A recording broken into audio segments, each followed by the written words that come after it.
modules, we have learnt that in the addition and subtraction operations over matrices, we perform the operations element by element. In multiplication, however, we multiply the elements in a row of the first matrix by the elements in a column of the second matrix. Let's see the procedure.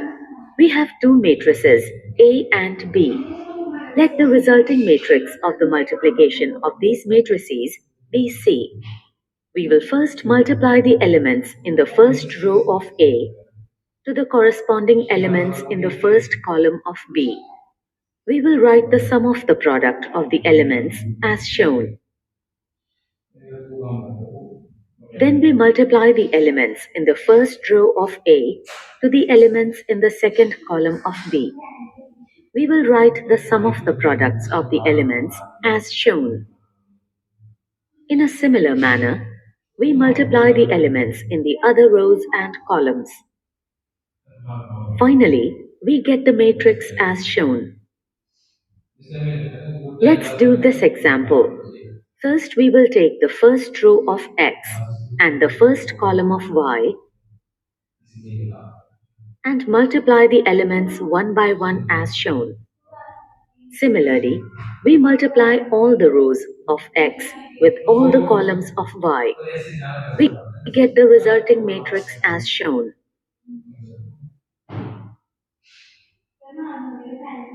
Here we have to note that the multiplication of operation is possible only when the number of columns of the first matrix X is equal to the number of rows of the second matrix Y.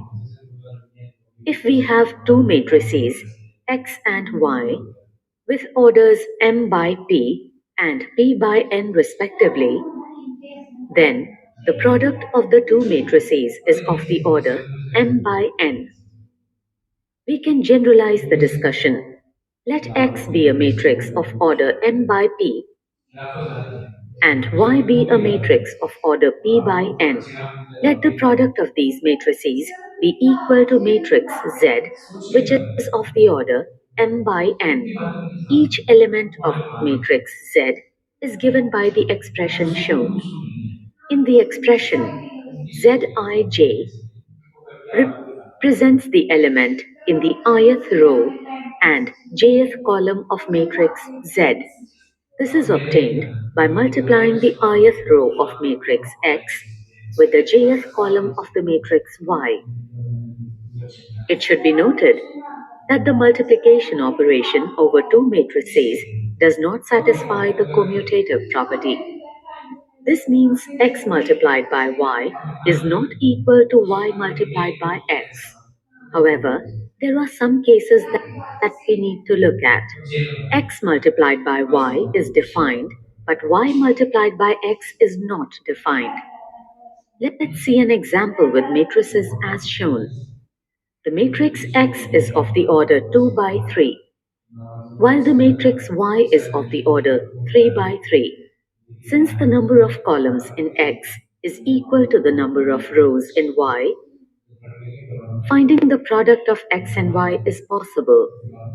On the other hand, the number of columns in Y is not equal to the number of rows of X. Therefore, product YX is not possible. Sometimes product XY and YX are both defined, but XY does not necessarily equal YX. Let's verify the case with matrices shown. X and Y are 3 by 3 matrices. X multiplied by Y is as shown.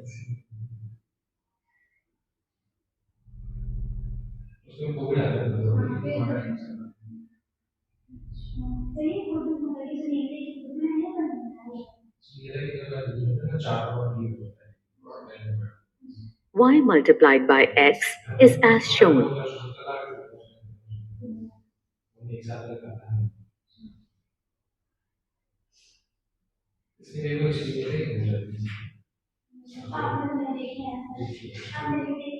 We can observe that though xy and yx are both defined, the matrices are not equal.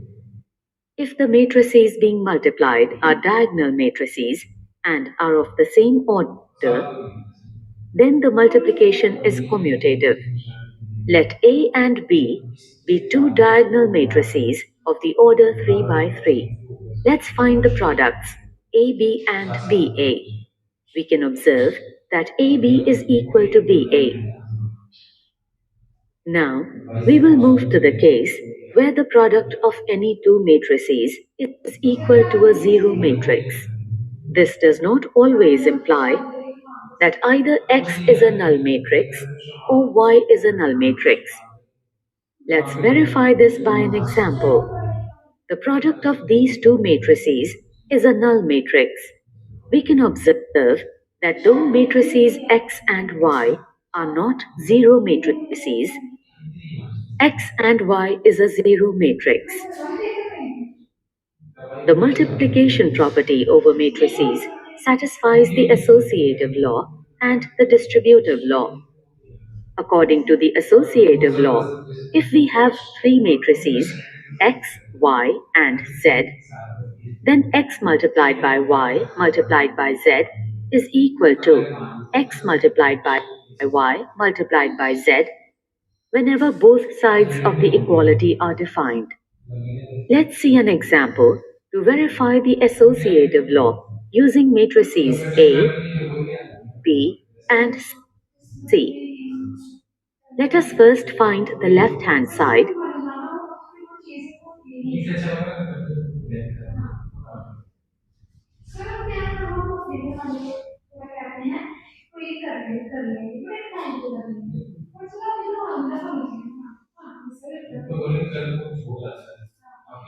Next, we will multiply this matrix with C.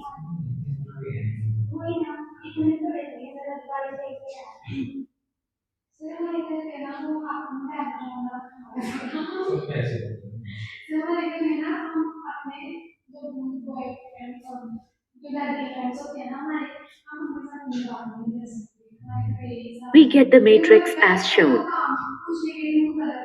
Next, we will find the right-hand side. First, we will calculate the product of matrices B and C.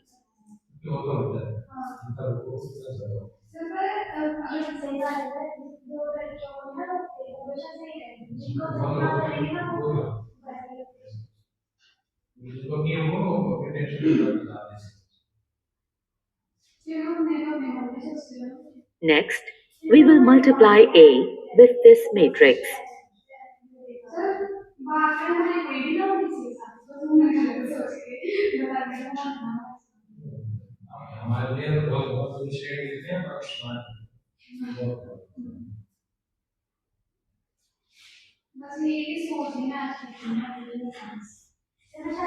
Both the matrices are equal.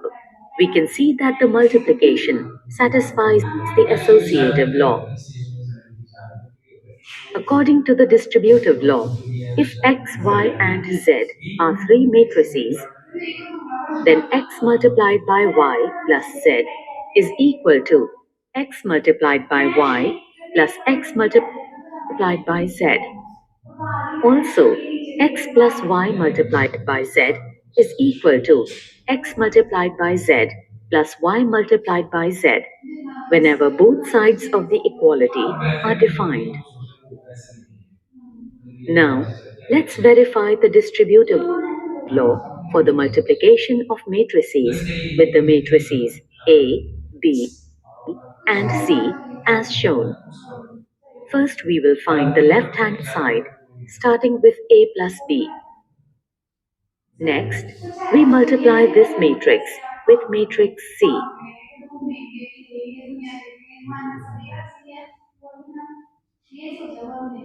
Next, we find the right-hand side, starting with the product of A and C.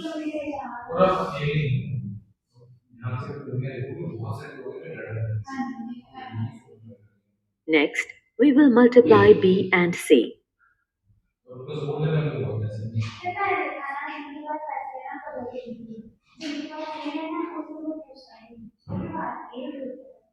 Next, we will add both the matrices.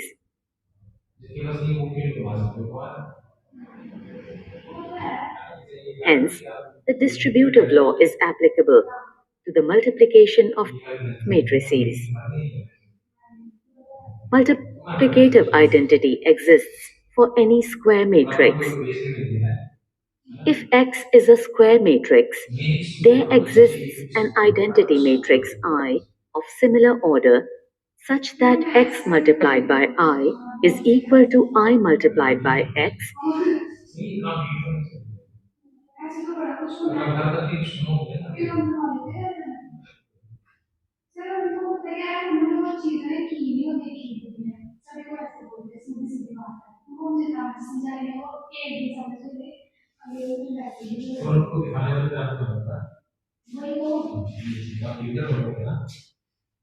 Follower है